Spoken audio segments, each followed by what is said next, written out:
56 inch का सीना रखने वाले मोदी जी आज पार्लियामेंट से भागते हुए क्यों दिखाई दे रहे हैं भाई? जब उन्होंने कुछ गलत किया ही नहीं है और बिल्कुल भी सही है अपनी जगह, तो फिर भागते क्यों दिखाई दे रहा है? स्टूडेंट से बात करो सीधा, बात करने के बाद जो तुम्हारे पास जवाब है उनकी बातों के उन्हें जवाब दो।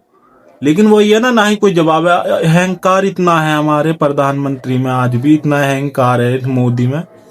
भाई स्टूडेंट इतने मर गए और इतने दिन से प्रोटेस्ट चल रहे हैं, भूख हड़ताल चल रही है, लेकिन उनकी बात सुनने तक को तैयार नहीं है।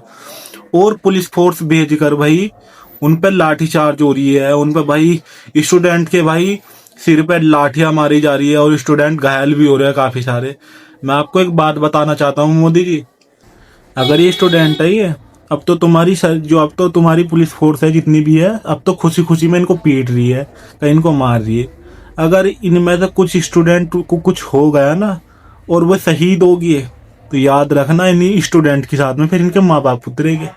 और जब इनके माँ बाप उतरेंगे ना, तो तुम्हारी पुलिस फोर्स ये सारी रक्षी रह जाएगी। तुम सरकार इस्तीफे को छोड़ो, तुम देश छोड़ कर ना भागो फिर। और देश छोड़ के ही भागना पड़ेगा। तुम कितनी जोर लगा लियो, जनता से ताकतवर नहीं हो तुम। ना तुम्हारी ना तुम्हारी आर्मी ना पुलिस फोर्स ये जनता से ताकतवर नहीं है। और ये पुलिस फोर्स भी जो है ना, ये भी एक जनता ही है, याद रखना। तो इनसे ताकतवर नहीं हो तुम। जो तुम्हारे इतना अंदर अहंकार है ना, वो सारा रखा रह जाएगा। या तो अब तक उनकी बात मान लो, नहीं तो ये समझ लो सरकार तो सरकार, तुम्हारा इतिहास तक में नाम आ जाएगा।